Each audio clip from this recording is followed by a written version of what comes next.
బంగారం ధరలు బగ్గుమంటున్నాయి. సిల్వర్ రేట్లు పెరుగుతున్నాయి.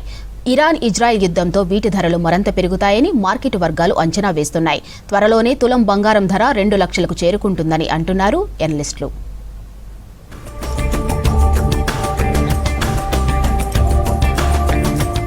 ఇరాన్పై అమెరికా, ఇజ్రాయెల్ దాడులు రోజురోజుకు పెరుగుతున్నాయి.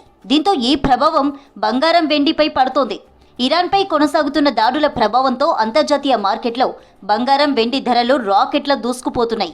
ఈ నేపథ్యంలో భారత్లో తులం బంగారం ధర 2 లక్షల మార్కును చేరుకుంటుందా అనే ఉత్కంఠ ఇన్వెస్టర్లలో నెలకొంది. అటు రీటైల్ కొనుగోలుదారులు కూడా బంగారం, వెండి ధరలతో ఆందోళన చెందుతున్నారు.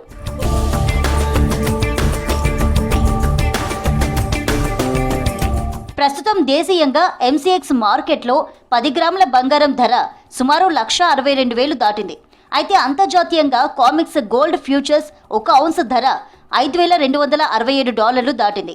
వరుసగా 8 నెలల నుంచి బంగారం ధరలు పెరుగుతూనే ఉన్నాయి. యుద్ధం సుదీర్ఘ కాలం కొనసాగితే భారత్లో గోల్డ్ రేట్లు త్వరలోనే 1,80,000 ఆల్ టైమ్ రికార్డును తాకవచ్చని విశ్లేషకులు అంచనా వేస్తున్నారు.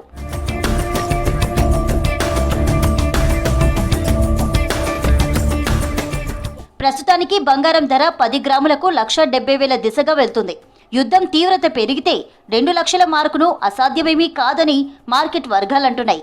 ఐఎన్వి asset PMS business head Harshal Dasani అభిప్రాయం ప్రకారం భౌగోళిక రాజకీయ ఉద్రిక్తతలకు తోడు వివిధ దేశాల కేంద్ర బ్యాంకులు పెద్ద ఎత్తున బంగారాన్ని కొనుగోలు చేయడం, డాలర్ విలువ తగ్గడం వంటి అంశాలు బంగారం రేట్ల పెరుగుదలకు కలిసి వస్తున్నాయి.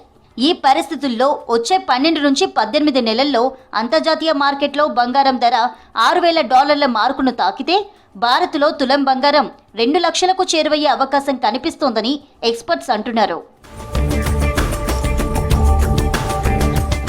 అంతర్జాతీయ ఉద్రిక్తతల ప్రభావం దుబాయ్ గోల్డ్ మార్కెట్పై కూడా పడనుంది. ధరలు 5% వరకు పెరిగే అవకాశం ఉందని ఎనలిస్టులు చెబుతున్నారు. ఇన్వెస్టర్లు రిస్క్ తీసుకోకుండా తమ పెట్టుబడులను బంగారంలోకి మళ్లిస్తుండడమే దీనికి ప్రధాన కారణం. యుద్ధం కనుక రష్యా, ఉక్రెయిన్ తరహాలో కొనసాగితే ముడి చమురు ధరలు పెరిగి ద్రవ్యోల్బణం ప్రజలపై భారంగా మారుతుందని నిపుణులు అంటున్నారు. ఇది పరోక్షంగా బంగారం ధరలను సామాన్యుడికి అందనంత ఎత్తుకు తీసుకువెళ్లే ప్రమాదం ఉందని అంచనా వేస్తున్నారు.